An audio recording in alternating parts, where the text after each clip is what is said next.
And we're back with our guest in studio, BJ Shah, National Director of BNI. Welcome to the show, and thank you for being with us. Thank you for having me, Hala. Today we're going to talk all about networking and how important it is for businesses and especially SMEs. And I think we've seen a lot of trends post the pandemic and during the pandemic. So can you tell us more about that? Yeah, look, networking has always been around. Of course, it's very important. Anybody who's been in business long enough will tell you that that's a soft skill which is not taught in schools or colleges. Unfortunately. People pick it up. You need to have people skills. And face-to-face is the preferred way of people connecting with each other. Before COVID, as much as all the technology was there, at the end of the day, I think people like to shake hands, meet each other, and that's how we build trust, right? And then, of course, COVID came along, so things shut down, the events closed, people couldn't really network. And we've been around for 37 years, 17 years over here in the UAE. And, all we knew was face-to-face networking.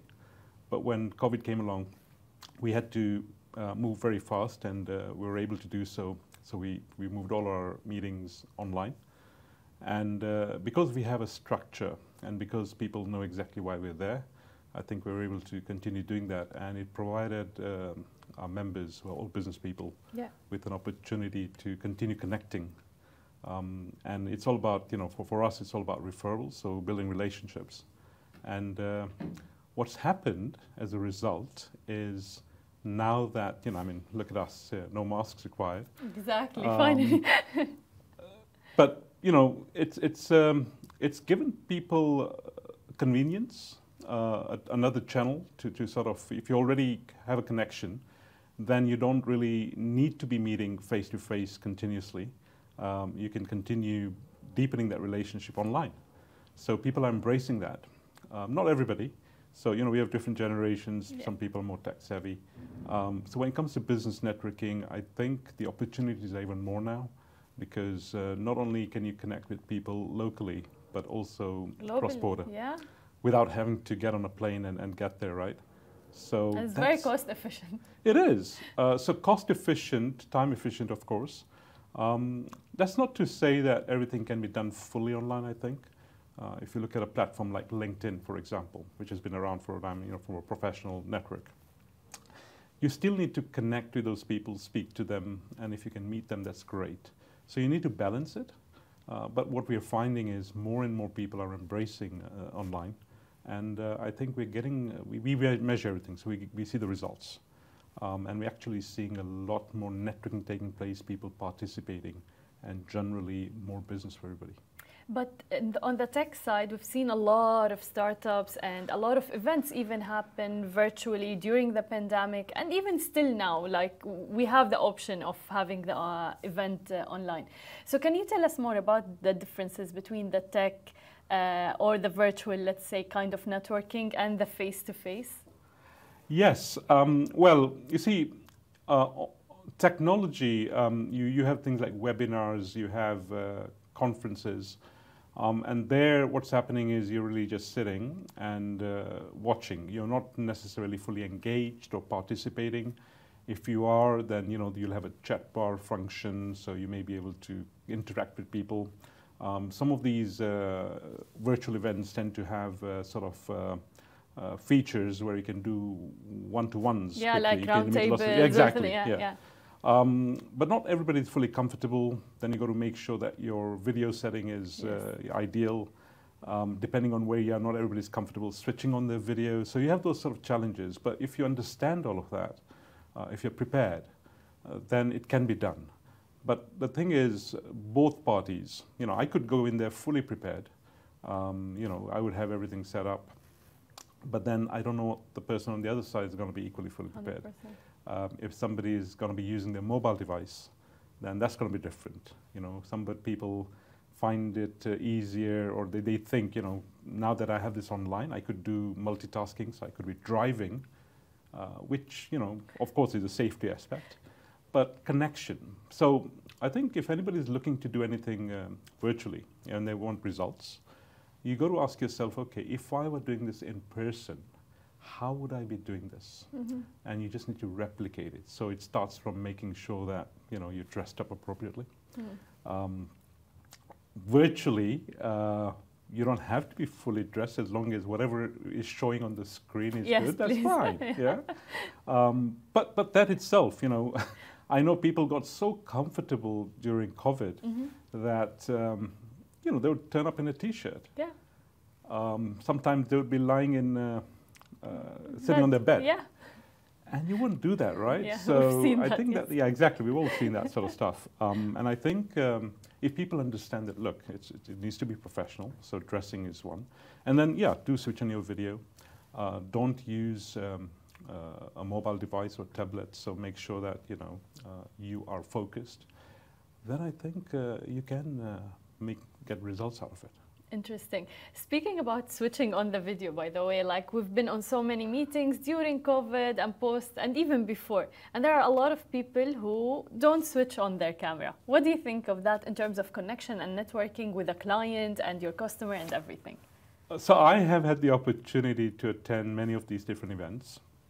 And what I learned was, initially I thought, right, yeah, you got to have your video on and all of those things. I think where a relationship has already been established, so what I've noticed, this is my observation, if it's an internal sort of corporate session where you're connecting with fellow colleagues, it can't be, you know, for offices in different parts of the world. If you already kind of know each other, there is an element of trust built in, then it may not be so important. And people sort of get away with it, but it's okay, it's not critical. And sometimes, you know, if you don't want the meeting to be too long, it's okay, because, you know, if you're not going to have a video and then people just want to get it done, whatever it is that you need to get the message out. Sometimes it's about showing a presentation, so you need to show some slides, which is fine. But if you're in a session where you're meeting people for the first time, so like you said, if you're meeting clients or prospects, suppliers, and you haven't met them or there's no relationship, then I think it's important to have that video on. I was on a session just last night, and we had people from South Africa, from Canada, from one of the European countries, and we were 8 of us. Half of us had our videos on, and the other half didn't. And this was a pretty high-profile session. And I was saying to myself, you know, I need to put a face behind the person on the screen. You know, I can hear the voice. So for me, it was important that that video came on, but it didn't for a couple of people. So, you know, it'll take me some time before I sort of develop that sort of confidence to you know, interact further. Whereas so the people, it is trust. Yeah, it's a process, right? Yeah. You do need to see people's faces. You impression, facial. Yeah. You know, the body language, the facial expressions. Look, subconsciously, I think as human beings. I mean, the classic one is just before I came on the show today. Just yesterday, I think we started with a day without masks, right? Yeah. So even as much as that was in person, I was speaking to my son, and he was telling me that for the first time, there are some teachers that he has not seen their faces, right, for 2 years. So you can imagine, forget virtual, even face-to-face, because we were wearing the mask, it was so different. Once the mask is unveiled, it's totally different, and you connect much more. Because it's kind of a barrier, right? It is, like, absolutely. Yeah, 100%. Talking about networking as well, and like interaction face-to-face, I think you agree that human touch is important. Absolutely. And online and virtual will never take over fully? I don't think it can fully take over, that's my belief. It can enhance it. So for example, if I'm meeting somebody for the first time, if I meet them virtually, at some point I would want to meet them in person. If I already know them in person, then I can continue the relationship online, just makes it effective. But I think depending on the nature of the relationship and the purpose, I think it's very important to maintain that face-to-face when you can. And we're seeing that. We have a big community, and people were gagging to go back. But it is quite interesting. I think we now have different generations, and there are some people who are very comfortable just being virtual or online. The younger generation, so to say. They're like no human interaction. Yeah, and I think that we're going to see the impact of that maybe a few years down the line. especially for the younger generation, are just so comfortable because you don't really develop your social skills or your people skills, and these are essential skills, right? So no, I'm a big believer, and I think from my experience, face-to-face is still equally essential importance. Yeah. But technology helps us in just enhancing it further. I mean, having the option, for instance, if you, let's say you're traveling right now, we could have done this interview Absolutely. through Zoom. So it's still... Well, put it this way, yeah, this interview, you know, when I was invited, I was asked, I mean, I live in Dubai. Exactly. And I was asked, would you prefer to do this on Zoom or would you like to come in person? Yeah. And I chose to come in person. Exactly. For that reason. Yeah. You know, I cannot have the same experience if both of us were on Zoom. Agreed, 100%. And even we've noticed that kind of trend with the interviews. Like with COVID, everyone wanted Zoom, obviously. They didn't want to interact. So yeah, safety was a part of it, of Exactly. course. But then now, even though we're giving the option of like Zoom, because some people, it might not be even convenient for them. Which is fair, yeah. Still, absolutely. people are choosing studio. Because of that, I feel even people like are craving this kind of human interaction as well. But the amazing thing now is, and I'm sure you would have had people attend, or you know, you interview people who are not necessarily resident here. 100%. So yeah. your reach Yes. is much more, right? You could be speaking to anybody in any part of the planet. Exactly. And we've that's covered great. like startups in Egypt and Well, there you go. Saudi, everything, and they didn't need to travel or Exactly. anything. It's on, Exactly. yeah, on Exactly. spot. So things have changed from that perspective. 100%. Yes. And if we want to talk about BNI more, what kind of services do you guys provide for? And you talked about referral and how important it is as well. So if you can tell us more about So we're essentially what we call a referral network. We're probably the only kind of network there is out there. So, you know, people network for different reasons, right? And I think it's important for business. So when you kind of leave college, networking is important to probably find a job at that point. Once you get into business, of course, growing a business means referrals for small businesses. You know, referrals are a big part. Yeah. But it's not just about referrals. It could be about just getting information, supporting each other. So there are so many different aspects to networking, and what we focus is on specifically is referrals. The idea being that everybody knows why they're there. They're there to support each other by way of referrals. And then to generate those referrals, you need to have a relationship and trust. And then the other things do come as a result. So it's not to say that, you know, members don't get other benefits, or what I call intangible benefits out of membership in BNI. But our core is referrals. Yeah. And that's what we do. It's very important. I think it builds that kind of trust. It does. I'll tell you why. Support. You see, I think people kind of understand that, yes, networking is important. Now, you can network really anywhere. You don't have to go to a networking event to network. You know, I could be sitting in the airplane. I could start networking with the person next to me, right? Or I could be standing in line in Spinneys at the queue and you get talking. Or you could be in the elevator and you start talking. That's general sort of, you know, just making a connection. So networking takes place. Now, there are events where you can go to network. But the thing is, with these events, and if they're business events, you still don't know the intention of the other person. Yeah. Many people are there to get business. Yes. So they're dishing out cards and hoping that they'll find the next client, or they'll start pitching and selling. Whereas in the BNI environment, everybody is there to get referrals, but we have a philosophy where we say, give us gain. You know, if you want to be good at networking, you help the other person first. Oh, nice. Give before you. Yeah, so people are there knowing that I can ask, and there'll be people who are willing to help and support me. So unashamedly people ask, but at the same time, the mindset of everybody is, how can I help as many people as I can? But the bottom line being, everybody knows why they're there. I remember many years ago, and this is how actually, you know, I came along the BNI idea. So this is 17 years ago. The networking scene was different. Yeah, for sure. There was a big event that used to take place in Dubai. You know, you'd have about 300-400 people. And once a month, you know, this event takes place. The doors would open at about 6, and it'll go until late in the evening. So I was new, And being eager, I would, the first couple of times I got there by like 6:30, 7. And then a few times I got a bit late. Yeah. I remember a time when I kind of walked in at 9 o'clock. And it was buzzing, lots of people, lots of food and drink. But the dynamics had changed, the energy had changed, people are there for different reasons. People want to kind of socialize and network, which is fine. So, the purpose of business networking, people knew that, right, if I wanted to discuss business, I need to get there early. And yet, you could never know what the other person was there for.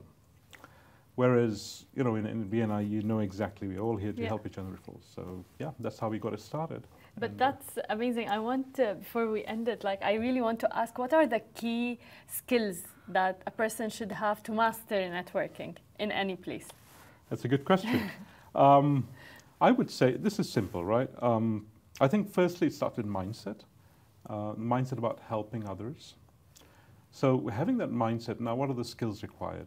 To help others, firstly, you've got to be able to know who they are, what they're looking for, what their goals are, which means you've got to have very good listening skills, right?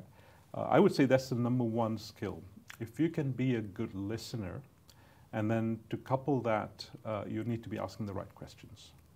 And that's all required. If you can ask the right question and listen and make notes, then if you do that enough time with enough people, you're going to start making connections.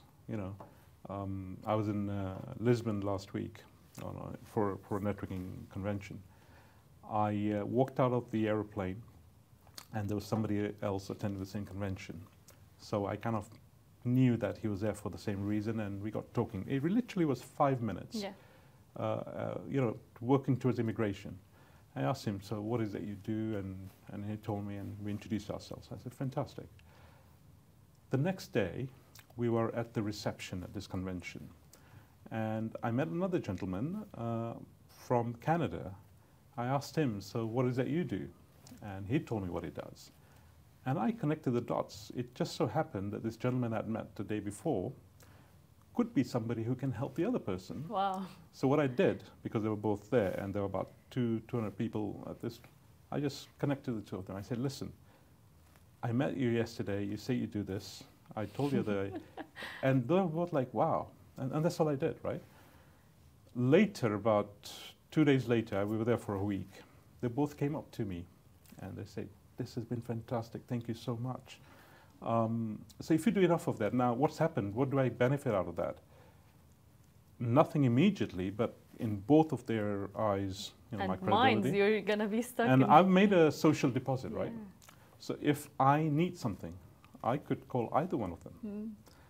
And firstly, I'll get their attention because, here is somebody who's helped them. And I could ask, and if they're in a position to help, I'm sure they would do the same. So this is what it's about. It's kind of building your social deposit, your bank deposit. That's very of your social capital. And then when it comes to making a withdrawal, you can do so.